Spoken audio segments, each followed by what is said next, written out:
ನಿನ್ನೆ ಒಂದು ಮಾತನ್ನ ಮಲ್ಲಿಕಾರ್ಜುನ್ ಖರ್ಗೆ ಅವರು ಹೇಳಿದ್ದಾರೆ. ನಾವು ಬೆಂಕಿ ಇದ್ದ ಹಾಗೆ, ಮನಸ್ಸು ಮಾಡಿದ್ರೆ ಸುಟ್ಟು ಹೋಗ್ತೀರಿ ಅಂತ ಹೇಳಿದ್ದಾರೆ. ಇದು ಯಾವ ಗಾಂಧಿಯ ತತ್ವ? ಮಹಾತ್ಮ ಗಾಂಧಿಯವರ ತತ್ವನ ಇದು? ಅವರು ಹೇಳಿಕೊಟ್ಟಿದ್ರ? ಆದ್ರೆ ಮಾನ್ಯ ಖರ್ಗೆಜಿಯವರೇ ಒಂದನ್ನ ನೆನಪಿಟ್ಕೊಳ್ಳಿ, ನಿಮಗೆ ನೇರವಾಗಿ ಹೇಳ್ತಿದ್ದೇನೆ, ಬಿಜೆಪಿಯಲ್ಲಿ ಬೆಂಕಿಯೂ ಇದೆ. ನಾವು ಬೆಂಕಿ ಇಲ್ಲ ಅಂತ ನಾವ್ ಹೇಳಿಲ್ಲ, ಈಗ ನೀವು ಹೇಳಲಿಕ್ಕೆ ಪ್ರಾರಂಭ ಮಾಡಿದ್ದೀರಿ. ಬಿರುಗಾಳಿಯೂ ಇದೆ. ನೀವು ಬೆಂಕಿ ಹಚ್ಚಿದ್ರೆ ಅದನ್ನ ಆರಿಸುವ ಜಲಶಕ್ತಿಯೂ ಇದೆ, ಜನಶಕ್ತಿಯೂ ಇದೆ ನಮ್ಮಲ್ಲಿ. ಯಾವ ವಿಧದಲ್ಲೂ ನೀವು ನಮಗೆ ಸರಿಸಮಾನರೇ ಅಲ್ಲ. ನೀವು ಹಚ್ಚುವ ಬೆಂಕಿ ಈಗಾಗಲೇ ನಿಮ್ಮನ್ನೇ ಸುಟ್ಟಿದೆ. ಈ ದೇಶದಲ್ಲಿ ಎಲ್ಲಾ ರಾಜ್ಯಗಳಲ್ಲೂ ಕಾಂಗ್ರೆಸ್ ಇದ್ದ ಕಾಲ ನೋಡಿದ್ದೇವೆ. ಇವತ್ತು ನೀವು ಬೆಂಕಿ ಹಚ್ಚಲಿಕ್ಕೆ ಪ್ರಾರಂಭ ಮಾಡಿದ ಮೇಲೆ ಕೇವಲ 3 ರಾಜ್ಯಗಳಲ್ಲಿ ಮಾತ್ರ ಉಳಿದಿದ್ದೀರಿ. ಈ 3 ರಾಜ್ಯಗಳಿಂದಲೂ ಹೊರಗಡೆ ಹೋಗ್ತಕ್ಕಂತ ಪರಿಸ್ಥಿತಿ ಈಗಾಗಲೇ ನಿಮಗೆ ಬಂದೊದಗಿದೆ ಅನ್ನೋದನ್ನ ತಿಳ್ಕೊಳ್ಳಿ. ಅದಾದ್ಮೇಲೆ ಕಿತ್ತೂರು ರಾಣಿ ಚೆನ್ನಮ್ಮನಿಗೆ ಪ್ರಿಯಾಂಕಾ ಗಾಂಧಿ ಅವರನ್ನ ಹೋಲಿಕೆ ಮಾಡಿದ್ದೀರಿ. ಇದು ಯಾರನ್ನ ಓಲೈಕೆ ಮಾಡ್ತಿದ್ದೀರಿ? ಏನಕ್ಕೆ ಮಾಡ್ತಿದ್ದೀರಿ? ದಲಿತರ ಪರವಾಗಿ ಧ್ವನಿ ಎತ್ತಲಾರದ ನೀವು, ನಿಮ್ಮ ಇಡೀ ಜೀವನದಲ್ಲಿ ದಲಿತ ಸಮುದಾಯದ ಪರವಾಗಿ ನಿಲ್ಲದ ನೀವು ಕೇವಲ ನಿಮ್ಮ ಸ್ವಾರ್ಥಕ್ಕಾಗಿ ರಾಜಕಾರಣ ಮಾಡಿದಿರೇ ಹೊರತು ಯಾವ ದಲಿತರನ್ನ ಬೆಳೆಸಿದಿರಿ?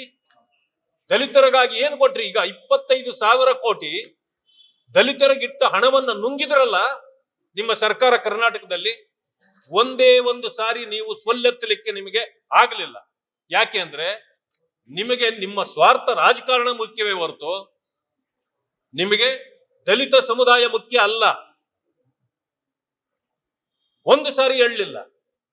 ಬಾಬಾ ಸಾಹೇಬ್ ಅಂಬೇಡ್ಕರ್ ಅವರಿಗೆ ಕಾಂಗ್ರೆಸ್ ಇಷ್ಟು ಅನ್ಯಾಯ ಮಾಡಿದೆ, ನೀವು ಒಂದು ದಿನ ಆದ್ರೂ ಎಐಸಿಸಿ ಅಧ್ಯಕ್ಷರಾಗಿ ಕಾಂಗ್ರೆಸ್ ಮಾಡಿದ್ದು ತಪ್ಪು ಒಂದು ಸಾರಿ ಹೇಳಿದ್ದೀರಾ? 1975-76ರಲ್ಲಿ ಸಂವಿಧಾನವನ್ನು 2 ವರ್ಷಗಳ ಕಾಲ ತಟಸ್ಥಗೊಳಿಸಿದ ಇಂದಿರಾ ಗಾಂಧಿ ಅವರು ಮಾಡಿದ ತಪ್ಪನ್ನ ಒಂದು ಸಾರಿ ಆದ್ರೂ ಇದನ್ನು ಸರಿ ಇರಲಿಲ್ಲ ಅಂತ ಹೇಳಿದಿರಾ? ನಿಮ್ಮ ರಮೇಶ್ ಕುಮಾರ್ ಅವರು ಹೇಳಿದ್ರಲ್ಲ, ಬಾಬಾ ಸಾಹೇಬ್ ಅಂಬೇಡ್ಕರ್ ಅವರಿಗೆ ಕಾಂಗ್ರೆಸ್ ಅನ್ಯಾಯ ಮಾಡಿದೆ, ಸದನದಲ್ಲಿ ಹೇಳಿದ್ರು. ಅವರು ಸತ್ತಾಗ ಅವ್ರ ಹತ್ರ 300 ರೂಪಾಯಿ ಇರಲಿಲ್ಲ. ಬಾಂಬೆಗೆ ಅವರನ್ನು ಸಾಗಿಸಬೇಕಾದ್ರೆ ಅವರೇ ಫ್ಲೈಟ್ಗೆ ಚಾರ್ಜ್ ಇರಲಿಲ್ಲ, ಜನ ಕಲೆಕ್ಟ್ ಮಾಡಿ ಕೊಡ್ಬೇಕಾಯ್ತು. ಅವರಿಗೆ ದಿಲ್ಲಿಯಲ್ಲೇ ಇದು ಮನೆ ಇತ್ತು, ಅಲ್ಲೇನೆ ಅವರಿಗೆ ಅಂತ್ಯ ಸಂಸ್ಕಾರಕ್ಕೆ ಜಾಗ ಕೊಡಬಹುದಾಗಿತ್ತು, ಕಾಂಗ್ರೆಸ್ ಕೊಟ್ಟಿಲ್ಲ. ಇದೆಲ್ಲ ತಪ್ಪುಗಳನ್ನ ಕಾಂಗ್ರೆಸ್ ಮಾಡಿದೆ. ನನ್ನನ್ನ ಬೇಜಾರು ಮಾಡ್ಕೊಂಡ್ರು ಚಿಂತೆ ಇಲ್ಲ ಕಾಂಗ್ರೆಸ್ನವರು ಅಂತೇಳಿ ನಿಮ್ಮ ಮುಖದ ಮೇಲೆ ಹೇಳಿದ್ರಲ್ಲ, ಯಾಕೆ ಇದಕ್ಕೆಲ್ಲ ಉತ್ತರ ಕೊಡಕ್ಕೆ ನಿಮಗೆ ಸಾಧ್ಯ ಇಲ್ಲ? ಅಂಬೇಡ್ಕರ್ ಅವರು ಸ್ವತಃ ಹೇಳಿದ್ದಾರೆ, ಕಾಂಗ್ರೆಸ್ ಸೇರೋದಾದ್ರೆ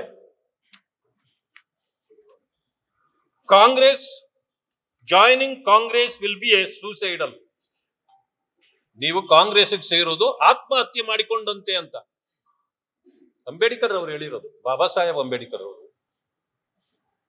ಸುಡುವ ಮನೆ ಕಾಂಗ್ರೆಸ್ ಅಂತ ಹೇಳಿದ್ದಾರೆ ಬಾಬಾ ಸಾಹೇಬ್ ಅಂಬೇಡ್ಕರ್ ಅವರು.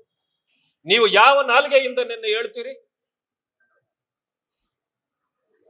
ನನ್ನನ್ನ ಗೆಲ್ಲಿಸಿದ್ದು ಕಾಂಗ್ರೆಸ್, ಸೋಲಿಸಿದವರು ಜನಸಂಘದವರು ಅಂತ? ನಿಮಗೆ ನಾಚಿಕೆ ಬರಬೇಕಾಗಿತ್ತಲ್ಲ ಈ ಮಾತುಗಳನ್ನ ಹೇಳಲಿಕ್ಕೆ. ಇವತ್ತು ಒಂದು ಪ್ರಶ್ನೆಗೆ ನೀವು ಉತ್ತರ ಕೊಡ್ಲಿಕ್ಕೆ ನಿಮ್ಮಲ್ಲಿ ಉತ್ತರ ಇಲ್ಲ, ನನಗೆ ಗೊತ್ತಿದೆ.